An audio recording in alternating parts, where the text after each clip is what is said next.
হাঁপানি শ্বাসকষ্ট সারার ১ মাস আগে আমি কি করেছিলাম আর কিভাবে কাটিয়েছিলাম সেই বিষয়ে আজকে একটু কিছু বলতে চাই। আর সেই বিষয়টা একটু ১ মাসের মধ্যে যা ঘটেছিল সেইটা পুরোপুরিভাবে বলতে চলেছি। তো শুরু করা যাক। কথা হচ্ছে ২০২৩-এর ডিসেম্বর মাসের ২৩ তারিখ। সেই রাত ৯টা বেজে ২২ মিনিটে সেই টাইমে অ্যাক্সিডেন্ট হওয়ার পর থেকে আমার যা সমস্যা হলো সেই বিষয়েই বলতে যাচ্ছি। সবার প্রথমে তো সেই টাইমে হাত পা কেটে ছুলে গিয়েছিল। আমার বন্ধু সার খুব বেশি পরিমাণে আঘাত লেগেছিল। সে বাইক চালাচ্ছিল, তাকে হসপিটালে নিয়ে যায়। আর আমার একটা আশেপাশে একটা সাধারণ একটা ডাক্তারখানা বা একটা ফার্মেসি বলা চলে। সেই জায়গায় ট্রিটমেন্ট করে তাকে হাতের যত ঘাড় মানে ছাল-টাল উঠে গেছে সেখানে মলম, ব্যান্ডেজ-ম্যান্ডেজ করা। আর তারপরে বাড়ি এসে তার যে শীতকাল সেই টাইমে যা অসুবিধা, এমনিতেই সেই যে প্রবলেম আর ভেতরে আগে থাকতে শ্বাসকষ্টের প্রবলেম, হাঁপানি, সাইনাস, অ্যাস্থমা আর সেইটা আরও পরিমাণে বেড়ে যায়। দুদিকে ইমব্যালেন্স হয়ে গেছে। ২-৩ দিকে এনার্জি কী করে লাগাবে সেটা ঠিক করার জন্যে বডি। তো একদিকে লাগাতে গিয়ে আরেকদিকে কমজোর পড়ে গেল। আর সেই হিসাবেই যে শ্বাসকষ্টটা বেড়ে গেল আর সেই থেকে শুরু হয়ে গেল বদহজম শুরু হয়ে গেল।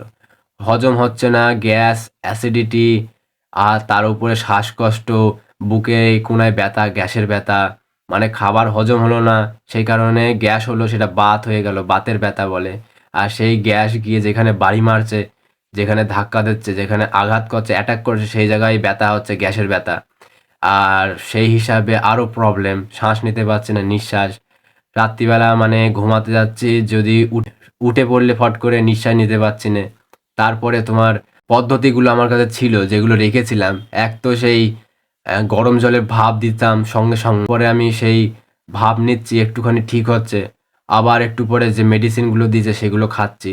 আবার ঠিক হচ্ছে না, দৌড়িয়ে চলে যাচ্ছি সেই যে ফার্মেসি আশেপাশে যে দোকান, সেখানে গিয়ে বলছে এই ওষুধ কাজ করছে না। তখনই সেই লোক উঠে নিয়ে আবার নতুন একটা ওষুধ দেওয়ার চেষ্টা করছে। আর ওখানেও আগের ওষুধটা খাইয়ে দিল, খেলাম। তারপরেও ঠিক হচ্ছে না, সে ক্যাতা কম্বল নিয়ে যাচ্ছি। যেটা মনে হচ্ছে কেউ উকড়ে গেছে সেই যে প্রবলেমের টাইমে। কেউ কোনো বন্ধু নেই পাশে। কেউ নেই। কেন কি সবাই ভয়ে আসছে না বা লজ্জায় বা তার আসার টাইমে যাই হোক তাদের কিছু ব্যস্ত ছিল। আমি তাদের ব্লেম করছি না। কিন্তু আমার যে প্রবলেম ছিল সেই প্রবলেমের সমাধান মানে বেঁচে থাকতেও মনে হয় মরে যাচ্ছি এই ভাব। তো সেই হিসাবে ওই ১ মাস ৩ খানা ডাক্তার দেখানো কমপ্লিট হয়ে গেছিল। রাত্রিবেলা রোজ ভাপ নেয়া, তার উপরে ইনহেলার ব্যবহার করা, তারপরে আরেকটা নজেল যেটা নাকে দেয়, নাকের ভেতরে ঠান্ডা অনুভূতি হয় সেইটা ব্যবহার করা। না আমি জগদ্ধাত্রী পুজো দেখতে পারলাম, সেটা টাইম ছিল পুজো দেখার টাইম, জগদ্ধাত্রী পুজো। দেখতে পারলাম না, কিছু অনুষ্ঠান দেখতে পারলাম, কিচ্ছু না। বাড়ি বসে ওই হাফ নিঃশ্বাস নিতে পারছি না। এদিকে ধুমধাম করে বাড়ির পাশে পুজো হচ্ছে।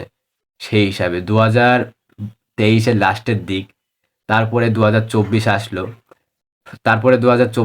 আর তখনই শুরু করলাম আসল রহস্য জেনে এটা ঠিক করা। আর তার ১ মাস আগে কি হয়েছিল সেই বিষয়ে আমি এটা বলছি। এইসব যত রকম কমফোর্টেবল ফেসিলিটি জিনিস সেটাকে অ্যালোপ্যাথি, আয়ুর্বেদিক যেসব জিনিস সব ব্যবহার করেও কিচ্ছু হলো না। সেটা ইনস্ট্যান্ট টেম্পোরারি রিলিফ দেওয়ার জন্যে খুব ভালো কার্যকরী, আমি এটা বলতে পারি, ম্যানেজ করার জন্যে। কিন্তু সেই রোগের আসল কারণকে বের করে সমাধান করা সেটা অসম্ভব যতক্ষণ না সে খাবার-দাবার, পুরনো মল, টক্সিন, ওয়েট প্যাক সব রক্ত থেকে ময়লা আবর্জনা না বের করা হচ্ছে। তারপরে এই যে প্রবলেমটা শুরু হলো সেটা হচ্ছে মাথা ঘোরা। সেই রাত্রিবেলা এই যে প্রবলেমগুলো হচ্ছে, বডি আর নিতে পারছে না, মাথা ঘুরে যাচ্ছে। মাথা ঘুরে মনে হচ্ছে এক্ষুনি আর নেই আমি, এরম ভাব। আর একটু বলে দেই, in this video only for education purpose, not for medical advice. YouTube গাইডলাইনের জন্য আমি একটু বলে দিলাম। আর সেই সময় বাড়ির যে বাবা-মা সেই তেল দিয়ে মালিশ করছে পায়ের তলায়। সেই গায়ে কম্বল দিতে শীত মোবাইলে একটু গেম-টেমও খেলা, যে টাইমে যদি ফাঁকা ভালো লাগছে না, একটু অ্যানিমে দেখা, হালকায় গেম খেলা, একটু কার্টুন বাগেরা দেখা, এইসব করতাম ওই ১ মাস। পুরোপুরিভাবে সেই টাইমটা পুরো একটা যে একটা এমন মানে পরিস্থিতিতে গিয়েছিল সেই ধারণা নেই। কেন কি প্রবলেম তোমার অনুভূতি হচ্ছে তোমার এক জায়গায়। পাশের বাড়ি সে তার ব্যাপারে সে তার ভাবে জীবনযাপন করছে। সে বুঝতেও পারবে না কিরমভাবে কি আসল প্রবলেম। এইভাবেই কেন কি যার প্রবলেম সেই বোঝে, সেই আসল রহস্য জানার চেষ্টা করে যতক্ষণ না সে জানতে চায়, ঠিক না করতে চায়, সেই জানার পরে ঠিক হয়। সেই হিসাবে আমি যে ১ মাস এইভাবে কাটিয়েছি সেটা বললাম। প্রথমত যে যত রকম ফ্যাসিলিটি কমফোর্টেবল চিজ ব্যবহার করে, গেম একটুখানি খেলে, একটুখানি টিভি দেখে, তারপরে মালিশ-টালিশ এসব অনেক কিছু তো রয়েছেই। তারপরে গ্যাস, অ্যাসিডিটি, হজম হচ্ছে না, গ্যাসের বড়ি, প্যান্ডি এসব রকম যেসব মেডিসিনগুলো আছে সেগুলো তো দিয়েছিল সঙ্গে খাওয়া। তারপরে তাও কিছু না, তারপরে পরীক্ষা দিয়া। সেই সময় সকালবেলা আমার পরীক্ষা ১২ ক্লাসের খালি।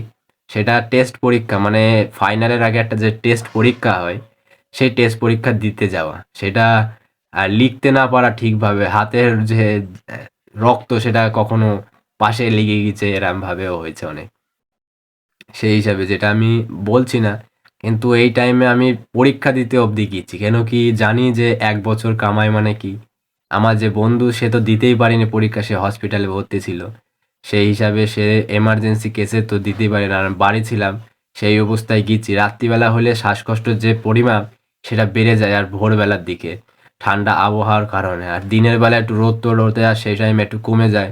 তখন একটু কম থাকে চলাফেরা করা যায়। তাও একেক সময় ওরম প্রবলেম আরও শুরু হয়ে যেত।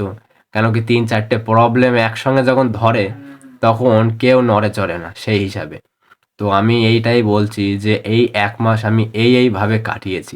আপনার কি মতামত নিশ্চয়ই কমেন্টে জানাবেন। আর যাদের এরম প্রবলেম হয়েছে তারা তো নিশ্চয়ই বলবে বা এখনো চলছে তাদের জন্য আমি কিন্তু প্রোটোকল বানিয়ে রেখেছি, সেটা দেখতে পারেন। ইনস্ট্যান্ট এপ্লাই করতে কি লাগবে, কি করে ব্যবহার করতে হয়, কি জিনিস, কি খাওয়া-দাওয়া সবকিছু। আর চাইলে আমাকে ডিএম করে নাম, এজ, প্রবলেম কি, সলিউশন সেটা ব্যবহার কি করেছিলেন সলিউশন তার বিষয়ে একটু পুরো ডিটেইলসে বলতে পারেন ভালোভাবে। আর সেটা জেনেই আমি আসল রহস্য কারণ বলতে পারি। আর তারপরে চাইলে আমরা বাকির কথা ওখানে বলা হবে। তো এইটুকুই ছিল আজকের এই ভিডিও। দেখা হচ্ছে নেক্সট ভিডিওতে, কিন্তু এটার মানে এইটাই নয় যে এখন থেকে আমি ওই যে আমার প্রবলেম হয়েছে বন্ধ করে দেব। আসল রহস্য কি সেটা তো সবাইকে বলতেই হবে। তারপরে সে সমাধান কি সেটা তো তারা জানবে। কেন কি আমি মেডিসিনে এসব কিচ্ছু দোষ দিচ্ছি না। কেন কি এটা ভালো এমার্জেন্সি একটা মডার্ন মেডিকেল সায়েন্স যে এমার্জেন্সি কেসের জন্যে আর কোনো এমার্জেন্সির জন্য সেই মেডিসিন তো খাওয়া নিশ্চয়ই দরকার। কিন্তু এই বলে আমি এই বলছি না যে সারা জীবন খাওয়া দরকার। আমি চাই এই যে মেডিকেল যে এখন যে মেডিকেল চলছে তার সঙ্গে এই যে ন্যাচুরো যে ন্যাচারাল যে পদ্ধতিতে যে আসল যে ইন্টারনাল রোগের পুরোপুরি সমাধান সেটা কি করে করা যায় সেই বিষয়ে একটুখানি নতুনভাবে তাদের গুছিয়ে করা। মানে ৩ জনে একসঙ্গে কাজ করলে সবথেকে ভালো বেশি হয়। অ্যালোপ্যাথি, আয়ুর্বেদিক, ন্যাচুরোপ্যাথি ৩ জনে একসঙ্গে। আমি কোনো যে এর মধ্যে আছি তা না। কিন্তু আমি এই বিষয়টা একটু জানি কিভাবে কি করতে হয় কি না। কেন কি নিজের এক্সপেরিয়েন্স নিজে করেছি তাই বলছি। সেই হিসাবে আমার মনে হয় পার্সোনাল যে অ্যাডভাইস বা ফিডব্যাক দিলে এটাই মনে হয় যে এখানেও এই ৩টে জিনিস ইমপ্লিমেন্ট করার দরকার। যেরম আমি একটা ব্যাংকে গেছিলাম, সেখানে ব্যাংকে যেসব চাকরি করে যারা ম্যানেজার যত আছে তারা টাকার একজনের কাউন্টারে সবাই এরম আছে, দেখছে। কিন্তু পাশে আরেকজন আছে যাকে বসিয়ে দেওয়া হয়েছে। সে এক্সট্রা যেসব আধার লিঙ্ক, বায়োমেট্রিক, আধার কার্ডের ব্যাপারে মোবাইল নাম্বার এসব এক্সট্রা যা আছে সে সেই জিনিসটা আলাদাভাবে করছে, সেখানে আলাদাভাবে পয়সা নিচ্ছে। নিচে আরেকজন আছে সে ফর্ম ফিল আপ করে দিচ্ছে, সে ৳৫ ৳১০ নিচ্ছে তাদের আলাদা আলাদা ফর্ম ফিল আপ করার জন্যে।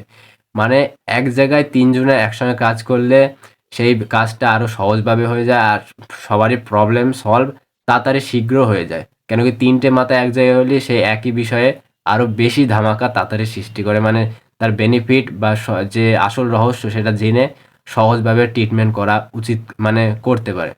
তার জন্যই আসল রহস্য। কেন কি এই যে প্রবলেম থেকেই যায় তার জন্যই তো আমাদের ডায়াবেটিস ক্যাপিটাল দেশ হয়ে যাচ্ছে, এসব যা হচ্ছে। কেন কি প্রবলেমের আসল কারণটা সমাধান হচ্ছে না। জানি এই সমাধানের কারণ 10% ঠিক করছে, খুব জায়গায় এরম শুরু হয়ে গেছে। কিন্তু যে পুরো যে বাকি 90% সব জায়গায় ইনস্ট্যান্ট এমার্জেন্সি কেস আসছে, কেন কি সে আগে থাকতে ঠিক করার যে আসল রহস্য সেটা করছে না, এই জন্যই। তো দেখা যাচ্ছে নেক্সট ভিডিওতে। আপনাদের কি মতামত নিশ্চয়ই জানাবেন।